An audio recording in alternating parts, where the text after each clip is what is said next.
প্রিয় ভিউয়ার্স, আসসালামু আলাইকুম। সাইফুলস স্পেশাল কোচিংয়ের পক্ষ থেকে আপনাদেরকে জানাই স্বাগতম।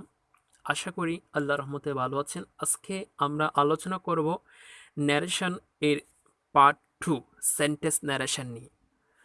তো আমাদের ন্যারেশন করার জন্য আসলে এই বিষয়গুলো বেসিক ডিসকাশন এবং সেন্টেন্স ন্যারেশন, পেসেস ন্যারেশন এবং প্র্যাকটিস, এই 4টা বিষয় যদি আমরা না জানি তাহলে ন্যারেশন করা আমাদের জন্য খুবই কষ্টসাধ্য, মানে বিষয়টা একটু খুব কঠিন মনে হয়। আসলে এই 4টা বিষয় যখন আমরা জেনে যাব, আমাদের ন্যারেশনটা একেবারে ইজি মানে 5-এ 5 অবশ্যই পাওয়া যাবে। তো বিগত ক্লাসে আমরা পার্ট 1-এ বেসিক ডিসকাশন নিয়ে আলোচনা করেছিলাম। এই ক্লাসের আমাদের মূল আলোচনার বিষয় ছিল রিপোর্টিং ভার্ব এবং রিপোর্টিং স্পেস চেনা, 5 প্রকার সেন্টেন্স গঠন সম্পর্কে জানা, টেন্সের পরিবর্তন সম্পর্কে জানা এবং পার্সন পরিবর্তন এবং সাবজেক্ট, অবজেক্ট, পসিভ ফর্ম সম্পর্কে জানা এবং অ্যাডভার্বিয়াল প্রেস সম্পর্কে জানা। এই বিষয়টা আমরা শিখছিলাম।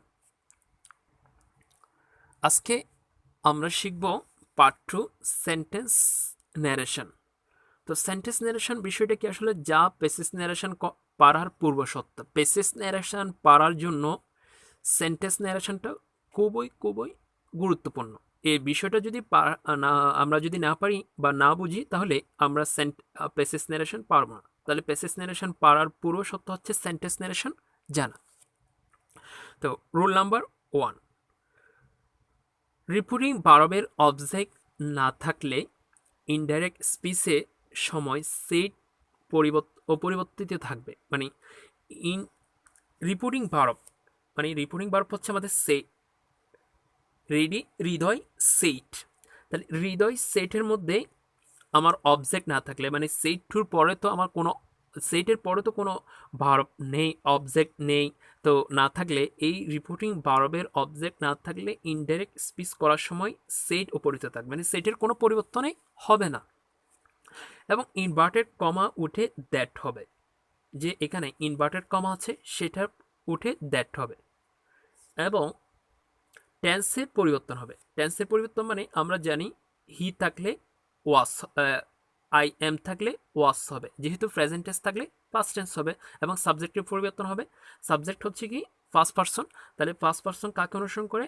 ফার্স্ট পারসন সবসময় সাবজেক্টকে অনুসরণ করে, তাহলে হৃদয়কে অনুসরণ করে হি হয়েছে। তার মানে আমরা বুঝতে পারলাম হৃদয় সেটের পরিবর্তে হৃদয় সেট বসে গেছে, এখানে কোনো পরিবর্তন হবে না, পরিবর্তন রয়ে গেছে। এবং ইনভার্টেড কমার পরিবর্তে দ্যাট হবে। আমাদের এইটা বিষয়টা মনে রাখতে হবে, অ্যাসার্টিভ সেন্টেন্সে সবসময় মনে রাখতে হবে ইনভার্টেড কমার পরিবর্তে দ্যাট হবে। এবং সাবজেক্ট, এই যে পাস্ট পারসন সবসময় পাস্ট পারসনটা সবসময় সাবজেক্টকে অনুসরণ করবে, সেই জন্য এখানে হি হয়েছে। এবং টেন্সের পরিবর্তন এম এটা হচ্ছে ফার্স্ট টেন্স, তাহলে ফার্স্ট টেন্স পরিবর্তন হয়ে এটা ওয়াস হয়ে যাবে, মানে এম থাকলে ওয়াস হবে, মানে প্রেজেন্ট টেন্স পরিবর্তন হয়ে ফার্স্ট টেন্স হয়ে যাবে রিডিং এবং নাও থাকলে দেন হবে। রুল নাম্বার 2 হচ্ছে রিপোর্টিং ভার্বের অবজেক্ট থাকলে। আমরা প্রথম সেন্টেন্সে দেখেছিলাম সেট টুর পরে কোনো অবজেক্ট ছিল না। যদি অবজেক্ট থাকলে সেট টুর পরিবর্তে টোল অথবা সেট টু বসে, তাহলে সেজন্য এই সেট টুর পরিবর্তে টোল বসেছে। কিন্তু সেটের পরে যদি কোনো অবজেক্ট না থাকে তাহলে কিন্তু সেট ও পরিবর্তন থেকে যাবে, কোনো চেঞ্জ হবে না। আর যদি সেট টু থাকে, মানে সেট টুর পরে যদি কোনো অবজেক্ট থাকে, এই অবজেক্ট যদি থাকে তখন সবসময় সেট টুর পরিবর্তে টোল্ড হবে, যদি অ্যাসার্টিভ সেন্টেন্স হয়ে থাকে সেটের পরিবর্তে টোল্ড হবে। এবং ইনভার্টেড কমা তোলার জন্য দ্যাট হবে। এই ইনভার্টেড কমাটা তোলার জন্য অ্যাসার্টিভ সেন্টেন্সের সবসময় দ্যাট হবে। এরপর সাবজেক্টের পরিবর্তন। সাবজেক্ট হচ্ছে ইউ হচ্ছে সেকেন্ড পার্সন হলে মিকে অনুসরণ করবে, তাহলে মিকে অনুসরণ করে আই হয়ে যাবে। আর অয়ের এটা হচ্ছে প্রেজেন্ট টেন্স পরিবর্তন হয়ে ফার্স্ট টেন্স হয়ে যাবে, সেজন্য এমিসার থাকলে ওয়াজ অয়ের হবে। তারপর এ গুড অফিসার, তাহলে আমরা বুঝতে পারলাম দ্বিতীয় রুল থেকে যদি সেট টু থাকে, সেট টুর পরে যদি কোনো অবজেক্ট থাকে তখন টোল্ড হবে অ্যাসার্টিভ সেন্টেন্সের ক্ষেত্রে। এবং ইনভার্টেড কমার পরিবর্তে দ্যাট হবে। ইউ সেকেন্ড পার্সন অনুসরণ করবে মিকে, মানে সেকেন্ড সাবজেক্ট অবজেক্টকে অনুসরণ করবে, আর যদি ফার্স্ট পার্সন হতো তাহলে প্রথম সাবজেক্টকে অনুসরণ করতো, অর্থাৎ সাবজেক্টকে অনুসরণ করতো, এবং প্রেজেন্ট টেন্স থাকলে ফার্স্ট টেন্স হবে এ গুড অফিসার। এরপর রুল নাম্বার 3।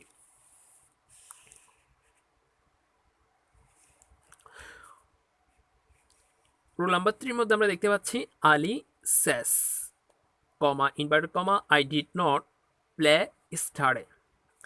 তো আমাদের এখানে বলা আছে রিপোর্টিং ভার্বের টেন্স প্রেজেন্ট অথবা ফিউচার টেন্সে সে শেষ হলে।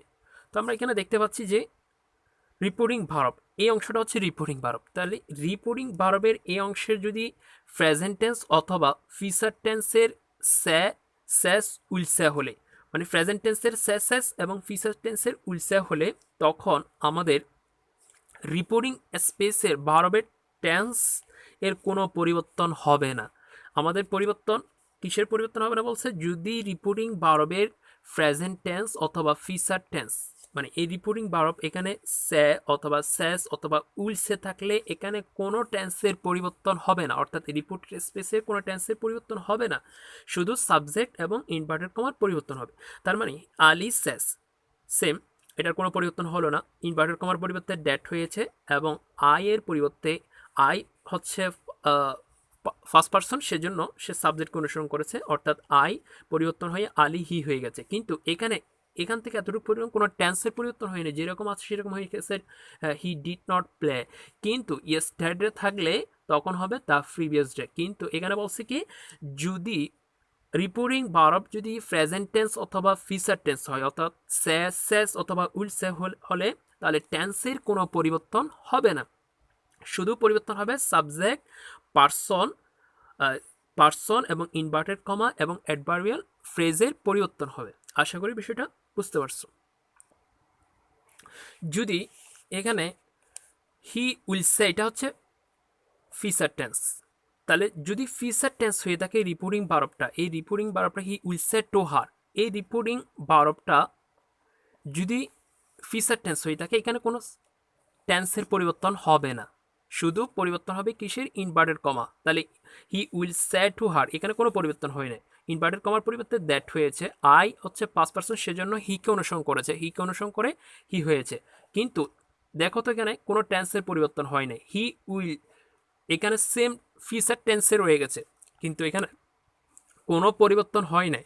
আর অ্যাডভার্বিয়াল ফ্রেজের পরিবর্তে টুমোরোর পরিবর্তে দ্য নেক্সট ডে। তাহলে আমাদের মনে রাখতে হবে, যদি প্রেজেন্ট টেন্স অথবা যদি ফিউচার টেন্স হয়, তাহলে টেন্সের কোনো পরিবর্তন হবে না।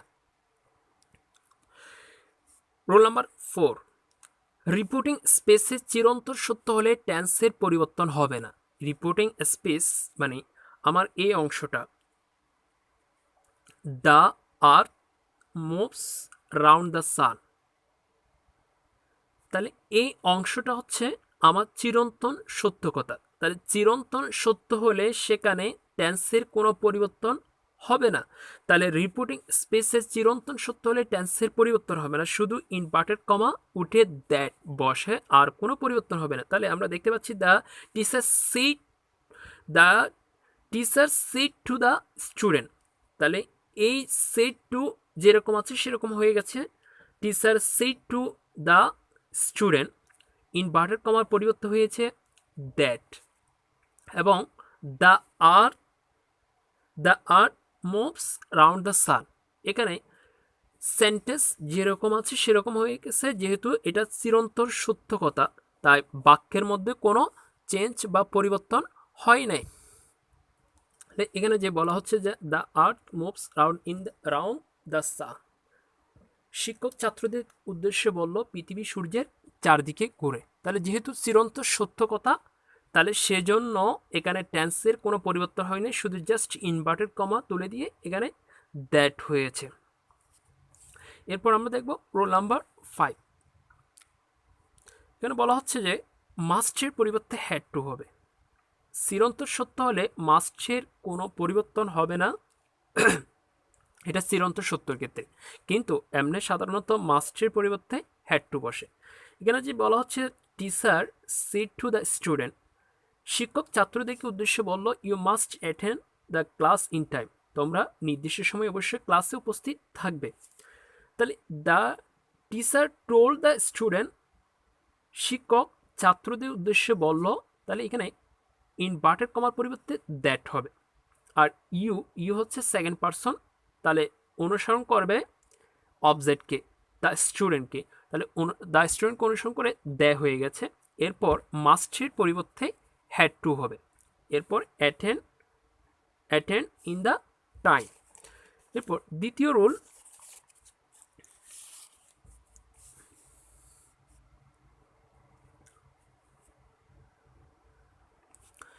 The old man said man must die one day. বৃদ্ধ লোকটি বলল, মানুষ অবশ্যই একদিন মরবে। তাহলে দ্য ওল্ড ম্যান সেইড, এখানে ইনভার্টেড কমার পরিবর্তে দ্যাট হবে। তাহলে ম্যানটা এখানে ম্যান বসে গেছে। এরপর মাস্ট বসে গেছে, যেহেতু মাস্ট অবশ্যই মরবে, তাহলে মানুষ তো অবশ্যই মরবে, তাহলে যে চিরন্তন সত্য কথা, সেজন্য মাস্টের পরিবর্তে মাস্ট হয়েছে, মাস্ট ডাই ওয়ান ডে। এরপর আমাদের অ্যাসার্টিভের রুল শেষ।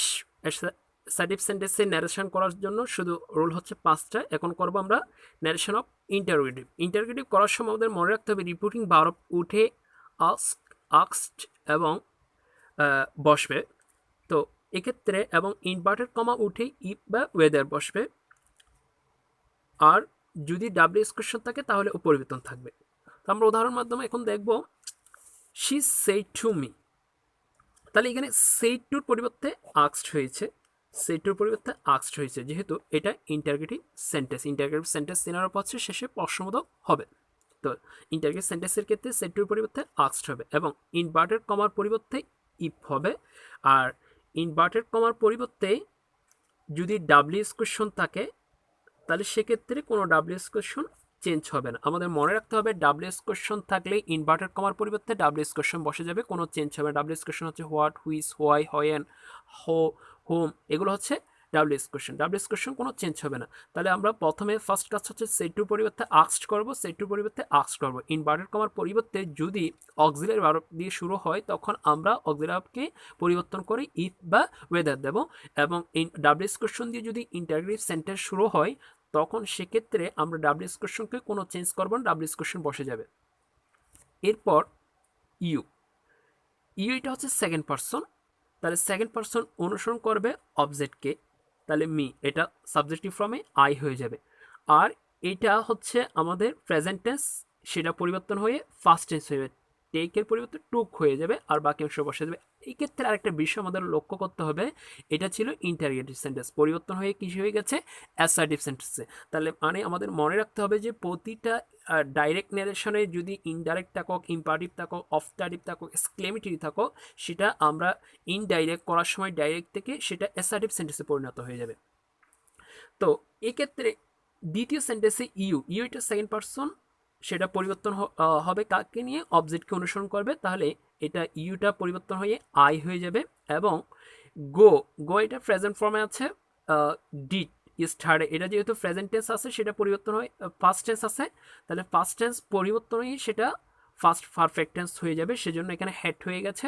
এরপর গোটা পরিবর্তন হয়ে গন হয়ে গেছে, ইয়েস্টারডে থাকার কারণে ইয়েস্টারডে দ্য প্রিভিয়াস ডে হয়ে গেছে। আশা করি বিষয়টা বুঝতে পারছো। এরপর ন্যারেশন অফ ইম্পারেটিভ সেন্টেন্স পরিবর্তন করার সময় ইম্পারেটিভ সেন্টেন্স হলে রিপোর্টিং ভার্বের পরিবর্তন। ইম্পারেটিভ সেন্টেন্সের ক্ষেত্রে সেড অথবা সেড টুর পরিবর্তে অনুরোধ বোঝালে রিকোয়েস্টেড, আর আদেশ বোঝালে অর্ডার্ড বা কমান্ডেড, এবং উপদেশ বোঝালে অ্যাডভাইসড। আমাকে রিপোর্টেড স্পেসটা পরে বুঝে নিতে হবে, সেটা কি অনুরোধ বোঝাচ্ছে, নাকি আদেশ বোঝাচ্ছে, নাকি উপদেশ বোঝাচ্ছে, নাকি ক্ষমা বোঝাচ্ছে, নাকি নিষেধ বোঝাচ্ছে, নাকি কোনো কিছুই না বোঝাচ্ছে, এই বিষয়টা বুঝে নিতে হবে। যদি রিপোর্টেড স্পেসটা যদি আমাদের অনুরোধ বোঝায়, তাহলে সেইট অথবা সেইট টুর পরিবর্তে রিকোয়েস্টেড হবে। যদি রিপোর্টেড স্পেসটা আদেশ বোঝালে, তখন অর্ডার অথবা কমান্ড হবে। যদি উপদেশ বোঝালে অ্যাডভাইসড হবে, আর যদি ক্ষমা বোঝালে বিগেট হবে, এবং নিষেধ বোঝালে ফরবিড হবে, এবং কিছু না বোঝালে টোল্ড হবে। তো এর পরবর্তী অংশে আমাদের ইনভার্টেড কমার পরিবর্তে হবে টু। তাহলে এখানে আমরা যে দেখতে পাচ্ছি, ফাদার সেড টু মি, বাবা আমাকে বলল গো হোম অ্যাট ওয়ান্স, এই মুহূর্তে বাড়ি যাও। তাহলে এটা কি বোঝাইছে? আমাকে আদেশ বুঝাইছে। সেজন্য আমরা সেট টুর পরিবর্তে অর্ডার দিলাম এবং ইনভার্টেড কমার পরিবর্তে টু হবে এবং বাকি অংশ যেরকম আছে সেরকম বসে যাবে। ইম্পারেটিভ সেন্টেন্সের রুল টু। ইম্পারেটিভ সেন্টেন্সটি নেগেটিভ হলে টু এর পরিবর্তে নট টু বসবে। আর যদি সেট টুর পরিবর্তে যদি আমরা ফরবিড লিখি তাহলে নট টু হবে না।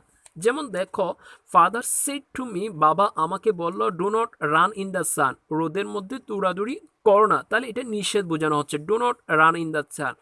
তো আমরা এক্ষেত্রে সেড টুর পরিবর্তে প্রথমে যদি অর্ডার ব্যবহার করি, যদি ফরবিড ব্যবহার না করি, তখন অর্ডার ফরবিড নিষেধ কথাটা যদি আমরা ব্যবহার না করি, যদি অর্ডার ব্যবহার করি তখন এখানে নট টু দিতে হবে। আর যদি আমরা এখানে ফরবিড ব্যবহার করি তখন শুধু টু ব্যবহার করবো, নট টু ব্যবহার করা যাবে না। আর যদি এখানে ফরবিড ব্যবহার না করি তাহলে এখানে নট টু দিতে হবে। তাহলে father order me not to run in the sun, আর অথবা father forbid me to run in the sun. তাহলে আমরা সেন্টেন্সটাকে দুইভাবে করতে পারি। যদি ইম্পারেটিভ সেন্টেন্সে নেগেটিভ হলে টু এর পরিবর্তে নট টু বসবে। যদি ফরবিড লিখি তখন নট টু হবে না, শুধু টু এ হবে। তো আমরা দেখতে পেলাম অর্ডার যখন ব্যবহার করছি তখন আমরা এখানে নট টু ব্যবহার করেছি, আর যদি ফরবিড ব্যবহার করি তখন আমরা টু ব্যবহার করব। এরপর তৃতীয় নাম্বার রুল নাম্বার 3। যদি লেট দ্বারা প্রস্তাব বোঝালে বা লেটাস অথবা লেটস থাকলে এই সেন্টেন্সের গঠন হচ্ছে আমরা সাবজেক্ট প্লাস প্রপোজড টু অথবা সাগেস্ট বসে plus object plus inverted comma উঠে গিয়ে দ্যাট বসবে এবং এরপরে দ্য অথবা উই বসে, এরপর শুড, এরপর মূল ভার্ব। তাহলে আমাদের মনে রাখতে হবে he said to his friend, say Hasan said to his friend, Hasan তার বন্ধুদেরকে বলল let us have a picnic, চলো আমরা পিকনিকে যাই অন ফ্রাইডে, শুক্রবারে। তাহলে এখানে হাসান প্রপোজ টু, সেড টুর পরিবর্তে কি হবে? যেহেতু এখানে লেট আস আছে তাহলে লেট আস থাকলে সেড টুর পরিবর্তে প্রপোজ টু হবে। হাসান প্রপোজ টু, কেন? কারণ এখানে লেটাস আছে, লেটাস থাকলে সেড টুর পরিবর্তে প্রপোজ হবে। এরপর two propose to his friend, এরপর ইনভার্টেড কমা তোলার জন্য লেটাস থাকলে তখন হবে দ্যাট। এরপর লেটাসের পরিবর্তে এখানে হবে সাবজেক্ট হিসেবে দ্য, এরপর শুড বসবে, এরপর বাকি অংশ যেরকম আছে have a picnic on Friday যেরকম আছে সেরকম বসে যাবে। রিপোর্টিং ভার্বের আগে ও পরে আই উই আস থাকলে সাবজেক্টে উই অন্যথা দে বসবে। তাহলে রিপোর্টিং ভার্বের আগে অথবা পরে আই উই আস থাকলে তখন সেক্ষেত্রে উই বসবে সাবজেক্ট হিসেবে অথবা দে বসবে। যেমন Hasan said to me, Hasan আমাকে বলল let us have a picnic on Friday, চলো আমরা পিকনিকে যাই শুক্রবারে। তাহলে হাসান এই প্রপোজ সেড টুর পরিবর্তে প্রপোজ টু, এরপর মি, ইনভার্টেড কমা তোলার জন্য দ্যাট হবে। তো এখানে লেটাসের পরিবর্তে উই হয়েছে কারণ এখানে মি আছে। তাহলে রিপোর্টিং ভার্বে অর্থাৎ সেড টুর আগে অথবা পরে যদি আই উই আস থাকে তাহলে এক্ষেত্রে এখানে উই হবে, অন্যথায় দে বসবে। এরপর শুড এবং বাকি অংশ যেরকম আছে সেরকম বসে গেছে have a picnic on Friday. Rule number 4। Let plus me অথবা হিম হার দ্যাম এক্সেট্রা থাকলে লেটের সাথে মি অথবা হিম অথবা হার অথবা দ্যাম এক্সেট্রা থাকলে তাহলে subject plus told plus object plus that plus subject plus my plus verb on etcetera. আমরা উদাহরণের মাধ্যমে দেখব হি সেড টু মি, সে আমাকে বলল লেট মি ডু ইট, এটা আমাকে দ্বারা করো। তাহলে এখানে সেড টুর পরিবর্তে টোল্ড, এরপর মি, ইনভার্টেড কমার পরিবর্তে হয়েছে দ্যাট এবং এখানে মি হচ্ছে ফার্স্ট পারসন, সেজন্য সে প্রথম সাবজেক্টকে অনুসরণ করে এখানে হি বসছে এবং লেটটা পরিবর্তন হয়ে মাইট হয়ে গেছে, বাকি অংশ যেরকম আছে সেরকম বসে গেছে। তার মানে আমাদের এখানে মনে রাখতে হবে যদি লেটাস অথবা লেটস যদি না থাকে তখন এখানে আমরা দ্য ব্যবহার করব না। সেক্ষেত্রে এখানে যদি মি হয়ে থাকে আমরা এখানে যদি সেকেন্ড পার্সন হলে অবজেক্ট অনুসরণ করে, ফার্স্ট পার্সন হলে সাবজেক্ট অনুসরণ করে, আর যদি থার্ড পার্সন হলে কোনো চেঞ্জ হবে না, এখানে বসবে, এরপর মাইট বসবে, এরপর বাকি অংশ যেরকম আছে সেরকম বসে যাবে। Narration of optative. তাহলে অপটেটিভ সেন্টেন্সে কীভাবে আমরা ন্যারেশন করব? ইনভার্টেড কমা উঠিয়ে দিয়ে ড্যাট বসাতে হবে এবং রিপোর্টিং বারবে উঠে উইশ অথবা প্রেট হয়। রিপোর্টিং বারবের স্পেসের সাবজেক্ট মে, মাইট এবং অন্যান্য নিয়ম অ্যাসার্টিভের মতো হবে। আমরা এখন উদাহরণের সাহায্যে সে বিষয়টা দেখব। তাহলে আমাদের এই সেন্টেন্সটা প্রথমে আমরা চিনব এটা কোন সেন্টেন্স। আমরা প্রথমে মে দেখে এটা বুঝতে পারলাম এটা হচ্ছে অপটাটিভ সেন্টেন্স। অপটাটিভ সেন্টেন্স যদি হয়ে থাকে আমাদের সেড টুর পরিবর্তে এখানে উইশড অথবা প্রেইড ব্যবহার করব। তাহলে ফাদার সেড টুর পরিবর্তে আমরা উইশড দিলাম, সেড টুর পরিবর্তে উইশড, এরপর মিটা বসে গেছে। এরপর ইনভার্টেড কমা তোলার জন্য আমাদের সবসময় মনে রাখতে হবে অপটাটিভ সেন্টেন্সের ক্ষেত্রে ইনভার্টেড কমা তোলার জন্য দ্যাট হবে। এরপর ইউ হচ্ছে সেকেন্ড পার্সন, সেজন্য ইউ অনুসরণ করবে অবজেক্টকে। অবজেক্ট হচ্ছে মি, তাহলে মি তো সরাসরি এখানে বসানো যায় না, সাবজেক্টিভ ফর্মে আই হবে। এবং এই মাই এটা মাইট হিসেবে বসে যাবে, ম্যাটা মাইট হিসেবে বসে যাবে। তাহলে ম্যাটা পরিবর্তন হয়ে মাইট হবে, এরপর বাকি অংশ যেরকম আছে সেরকম বসে যাবে। তাহলে আমাদের মনে রাখতে হবে আগের সেন্টেন্সটা কি সেটা নির্ণয় করতে হবে। সেন্টেন্সটা নির্ণয় করার পর তাহলে সেড টুর পরিবর্তে উইশড অথবা প্রেট বসাবো, এরপর মি, এরপর ইনভার্টেড কমার পরিবর্তে দ্যাট, এরপর সাবজেক্টিভটা দেখব সেটা ফার্স্ট পার্সন নাকি সেকেন্ড পার্সন। এটা যদি সেকেন্ড পার্সন হয় অবজেক্টকে অনুসরণ করবে, ফার্স্ট পার্সন হলে সাবজেক্টকে অনুসরণ করবে। তাহলে মি এটা যেহেতু সেকেন্ড পার্সন মিকে অনুসরণ করে, এখানে আই হয়েছে, তারপর ম্যাটা মাইট হয়ে গেছে, বাকি অংশ যেরকম আছে সেরকম বসে গেছে। Narration of exclamatory sentence. Reporting verb উঠে ওয়ার্ডগুলো বসবে, যেমন আনন্দ বোঝালে তাহলে এক্সক্লেম উইথ জয়, দুঃখ বোঝালে এক্সক্লেমড উইথ সোরো, শুভেচ্ছা অথবা সুপ্রভাত বোঝালে উইশড হবে, বিদায় বোঝালে বিড হবে, ফার্স্ট টেন্স হচ্ছে ব্যাড, বিস্ময় বোঝালে এক্সক্লেম উইথ সারপ্রাইজ হবে। তাহলে আগে আমরা সেন্টেন্সটা দেখব, হি সেড অলস আই এম আনডান। তাহলে সেন্টেন্সটা দেখে আমরা বুঝতে পারছি এই চিহ্নটা দ্বারা এটা হচ্ছে এক্সক্লেমেটরি সেন্টেন্স। এক্সক্লেমেটরি সেন্টেন্সের ক্ষেত্রে আমাদের মনে রাখতে হবে সেড টুর পরিবর্তে এক্সক্লেমড উইথ গ্র্যাফ, যেহেতু এই সেন্টেন্সটা দ্বারা বোঝানো হচ্ছে দুঃখ। তাহলে দুঃখ বোঝানো হলে আমাদের সেড টুর পরিবর্তে ব্যবহার করতে হবে এক্সক্লেম উইথ গ্র্যাফ অথবা exclaim with sorrow. Exclaim with graph অথবা এক্সক্লেম উইথ সোরো যদি দুঃখ বোঝাই, তখন আর ইনভার্টেড কমার পরিবর্তে আমরা ব্যবহার করব দ্যাট, এবং আলসটা তখন উঠে যাবে।